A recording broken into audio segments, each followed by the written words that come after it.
Welcome, welcome. Baruch atah Adonai Eloheinu melech haolam asher kitshanu b'mitzvotav v'tzivanu la'asok b'divrei Torah.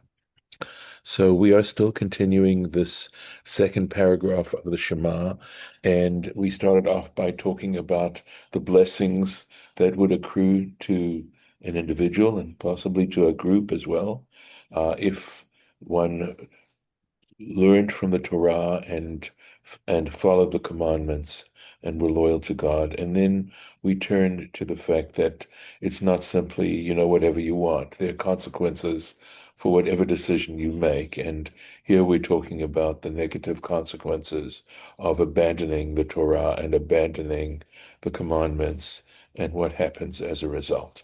So we started off with Hishamru Lachem, right? Be very careful. Be very careful. And part of the reason I think for saying be very careful is because it's very natural to, in fact, start behaving in the way that's being described here. And the temptations are very, very great. So we're going to continue with this now. So, V'chara af Hashem bachem, and the anger of the Lord be kindled against you. V'atzar et hashamayim, and he close up the heavens. V'lo yeh matar, and there will be no rain. V'ha'adama lo titen yeduvula, and the earth will not give its produce, its yield. Va'avadatem mehera, and you will speedily perish, me'al ha'aretz tova, from the good land, asher Hashem noten lachem, which the Lord is giving you.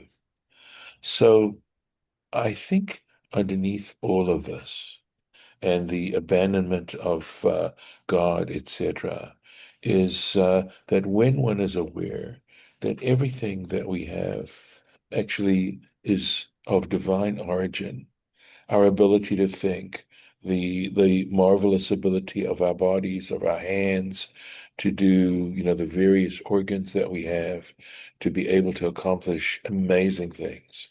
And then we abandon God. It is actually, um, it's terrible, if you want to know the truth. If you have given everything to someone and then they have no appreciation for what you have done, no appreciation in the least, in fact, they say, you don't even exist. You're not part of this. So it is a terrible type of abandonment. And I'm sorry because I'm trying to think of the right word to describe the kinds of behavior this is that it represents. Because I admit that on a surface, given the fact that we do live in a world which, to a very great extent, certainly, especially in Western society or a society that I'm somewhat familiar with, belief in God is not prevalent, and it really is, if one thinks this through, it really is uh, an awful thing, not to have that sense of appreciation and a desire. The reason for performing these mitzvahs is a sense of appreciation and love, because that's the way we do it. And if the word comes to me, I'll try and mention it. At any rate, Rashi here, et yevula, its produce, its yield. So he says, Af ma she'ata movil. So he's playing on this word yevula, right? Yield and yevula. He says, even that which you bring la to it, meaning even the stuff you yourself bring to the land, ke'inyan shenemar, just as it states. And then this is the prophet Haggai, Aleph, chapter 1. Ziratem harbe, you shall sow a great deal, sow much seed, v'heve ma'at, and you will bring forth very, very little. So that's one of the connotations of this word yevula, right? That because normally, of course, what happens is with anybody who's done any gardening, you know that generally what we get, the yield is tremendous, tremendous. here from one tomato plant, you can get lots and lots and lots of tomatoes. And here we're just by way of example, but here we're saying just the opposite. So we're looking at all these various consequences. Va'avadetem mehera, you shall perish quickly, very quickly. Al kol she'ar hayisurim. This is regarding all the other tribulations, all the other punishments. Agale etchem iso. On top, I think what he's meaning is on top of all the other punishments. Agale etchem, I will exile you. I will throw you into exile, min ha'adama, from the land, shegarmalach emlichto, which caused you to sin. So just to back up, we're saying that this happens in a situation where the Jewish people prosper. They do very, very well. And at that point, develop a sense of self-sufficiency to the degree where they don't recognize that all these blessings actually come from one divine source. So in that sense, the land, which was so fruitful and caused them to become wealthy, etc., is being, in a way, punished because they're going to have to leave it. They're going to have to leave it. Okay. So Sifrei, and from the Sifrei, Mashal, this is an example. There's a parable. Lemelech, to a king, Sheshalach b'no leveit hamishter. He sent his son to a party, right? To go to a party. V'haya yoshev umafkido. But before he sent him, he sat and he instructed him. Al tochal, he said to him, Al tochal yoter mitzorchacha. Don't eat more than what you need to. Don't indulge too much. Don't overindulge. Shetavi naki levetecha, that you should come back clean to your home. You should arrive back home clean. Velo hishkiach haben hahu. Right, so that son didn't pay attention. He didn't pay attention to what his father was telling him, even though his father was sending him to this party to enjoy himself. Right? Achal, he ate, veshata, and he drank, yoter mitzorcho, he drank more than he needed to, vehiki, and he threw up, vetinef, and he dirtied up at kol bnei hamasiba, all the people who were attending the party. Natluhu biadav, he took him with his hand, uviraglav, and with his feet, right? He took him by the hands and the feet, vizarkuhu acharei palatin. So I think actually natlu is plural. So these people at the party took him with his hands and his feet, and they threw him behind the palace. That's what's going on here. All right. Mehaira, speedily. Again in the Sifrei, Eini noten lachem orka. He says, I'm not going to give you an extension. In other words, if you sin this way, if you continue this behavior, I'm not going to give you an indefinite amount, a large grace period in which to try and get your act together. And if you were to argue with me, but wait a second, Lord, didn't you give the generation of the flood an extension, a chance to, before you brought the flood, you gave them extra time? Shenemar, as it says, how do we know he did that? In Bereshit Vav, in Genesis chapter 6, V'hayu yamav me'av esrim shana, right? It says that so here, what I'm thinking is that initially, right, people lived far longer time, and it was only after the flood that God said, "I will give him 120 years." That human beings' lives were reduced afterwards. So it could be that that is the extension that he's talking about. Okay, so if that in fact is what it's talking about, or if the 120 years is the extension itself. I know that when God says this, in Genesis. He is reducing the amount of years that a human being lives. But we know that 120 years is still a decent period of time. And it could be that the 120 years itself is the extension that Rashi is referring to, or that the Sifrei is referring to here. So, at any rate, right, you can't say, well, you gave that you gave the generation of the flood an extension. Why? It's not a good argument, right? Dor hamabul lo haya lahem mimi lamud. The point is that the generation of the flood never had an example to follow. They didn't know the consequences as clearly as you do. Va'atem, but you, yesh lachem mimi lilmod. But you have someone to learn from. You have the story of the generation of the flood. You have the story of Sodom and Gomorrah. You have those stories. You understand that when you behave in this way, there are going to be awful consequences. So you don't have an excuse, and I don't have to give you extra time to get your act together. With some Tim going on, and you shall place it devarai ele, you shall place these my words, al livavchem, on your hearts, v'al nafshechem, and on your souls.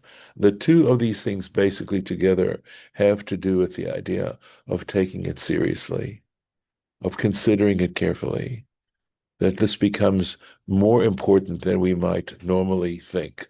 So there's already an anticipation and understanding of human nature that it certainly is natural for people to perhaps look at these things and poo-poo them and consider them of relatively little importance. So that's why we're being told this. Ukshartemotam, and you shall bind them laot as a sign al yedchem, on your hands. Vayula totafot bein enechem, and they will be totafot, that's the frontlets. You may have seen pictures of Yemenite brides that have this jewel that comes down over their forehead. So that's the idea. That's a totefet between your eyes. And as far as I'm concerned, I feel that the symbolism here, right? The symbolism, hand has to do with what you're controlling, what is under your control. In other words, what you're doing, and your bein enechem, between your eyes, is on two levels. One is it's opposite your brain, where you do your thinking, but also the fact that it mentions specifically your eyes is because so often your eyes lure you into doing things that you should not do. And what we're doing and of course, this is a commandment regarding the tefillin, and the idea of the tefillin being a way of learning discipline, and the idea of governing your life in a way so that you are controlling your own life through the words of Torah. And of course, the tefillin have 4 paragraphs that mention this specific commandment of binding them upon your hand and between your eyes. So let's take a look at here. Yeah, there's something actually lovely here. Okay, so with some tem, I think it's with some tem, and you shall place et dvarai, my words, these my words, right? You shall place my words. So again, the Sifrei, af la'achar shetiglu, even after you are exiled, heyu mitsuyanim b'mitzvot. She says, distinguish yourselves through the mitzvot, even though you're no longer in the land, even though you're no longer in the land of Israel, which is a source of your joy and prosperity, and it's everything. Even if you're in exile, show yourselves able to distinguish yourself through those mitzvot that apply even outside the land of Israel. For example, hanichu tefillin, place the tefillin, don the tefillin, asu mezuzot, make mezuzahs, kedei shelo yiyu lachem, so that there not be for you chadashim, a new experience, keshet techazru, when you return to the land. And of course, this is obviously a promise that's saying that eventually they would return to the land of Israel. But if you continue the idea of performing mitzvot, it's not going to be a whole new experience when you finally go back and are returned to the land of Israel. V'chein hu omer, and likewise it says, Jeremiah chapter 31, it says, let's see, I'm sorry, I'm trying to think. Hatzivi lach tziyunim, right? It's saying, establish marks of distinction on yourselves. So the idea that even though we're not in a place where ideally we could be part of this conduit between the divine and the world, which of course is represented by the land of Israel and by ourselves as human beings, and my understanding of being created in the divine image, making a reference to that. Okay, we still should continue to commit ourselves to doing whatever we can to distinguish ourselves through the mitzvot. V'limadatem otam, and you shall teach them, et b'nechem, your children, the daber bam, to speak of them, b'shivtecha, when you dwell, lot here, b'veitecha, in your homes, uvelechtecha v'derech, and when you go on the way, uveshochpacha, when you lie down, uvekumecha, and when you rise up. So essentially it's saying always and everywhere, and under all circumstances. It's so important to learn and to understand how important the Torah is and to what extent it can serve as a guide for us in the course of our lives. Let's take a look. The daber bam, to speak of them. Again, the sifrei. Misha'a shaben yodea ledaber, from the time when you're literally, of course, it means your son knows how to speak. Lamdehu Torah. So it's lamdehu. So what you teach him is Torah tziva lanu Moshe. The Torah, Moses commanded us the Torah, right? And that entire phrase goes Morasha lekilat Yaakov, right? As an inheritance to the congregation of Jacob. That the Torah is, in fact, the deepest inheritance we can have. And when you think about an inheritance and the role an inheritance plays, right? It is a wonderful thing that somebody leaves us, gives us to help us, to make our lives better, and to give us a break. This isn't something necessarily that we've earned, but it's something that's a gift, and a very, very important gift for the most part. And to say that the Torah is an inheritance is actually going into that modality. That in fact it is an incredible gift to help us enjoy life and enrich our lives even further. So why? Why should we teach our children this? Sheyehe ze limud diburo, period.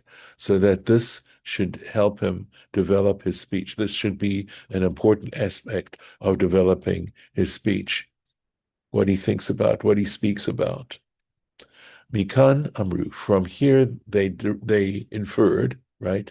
Keshahatinok matchil ledaber, when the baby starts, when the infant begins to speak. Aviv mesiach imo belashon hakodesh. His father should talk to him Hebrew. Umelamdo Torah, and teach him Torah. Ve'imlo asachen, and if he didn't do this, if he didn't teach him Hebrew and he didn't teach him words of Torah, this is very tough stuff. You'll see. Harehu ke'ilu kovro. It's as if he buried him.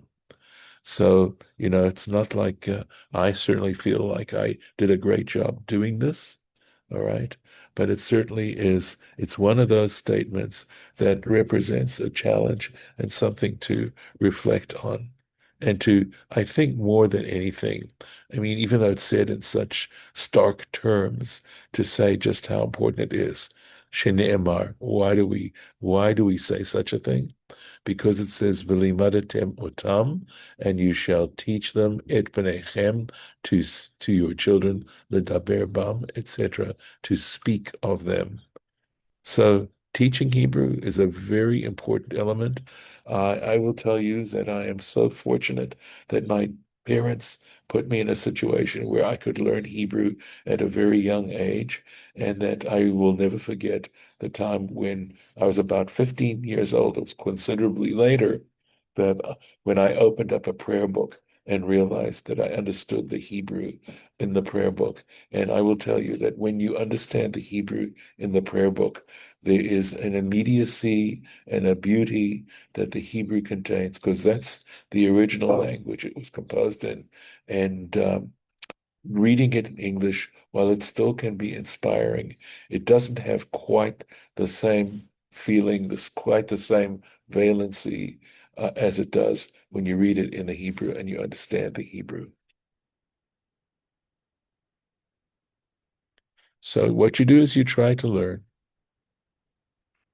Let's see if there's anything. Okay, that's it there. So let me add one thing that I remember there was a woman in St. Louis who converted to Judaism, and she took it on herself to go over each word in the prayer book just a little at a time. She would learn a new word in Hebrew or a couple of words in Hebrew at a time until she was able to understand the prayers in the Hebrew. And that is, by the way, another idea and another value that is stated in the sources. It doesn't just, you don't want it all to just flood in on you. But the truth is that if you just take a little at a time, but spend every day just doing a little bit at a time, you actually start to accomplish quite a lot. And of course, I could say that here we are studying Torah just half an hour a day, approximately, right? It's not every single day, but it's fairly consistent. And we've actually covered a lot of material in the course of just a few years. We've covered a lot of material together. So I would love to stop here. I think. Let's see. Uh, okay. Yeah, this is a good place to stop, I think. And so I will mark the place. Oh, sorry. Oh, let's see where we are. Yeah, okay. Okay. And I'll stop the share. And I believe me, if you have any comments to make, I'll be happy to hear what you have to say. Any comments, any thoughts for the record? Any questions for the record? So, all right. I know this is pretty challenging stuff. Thank you.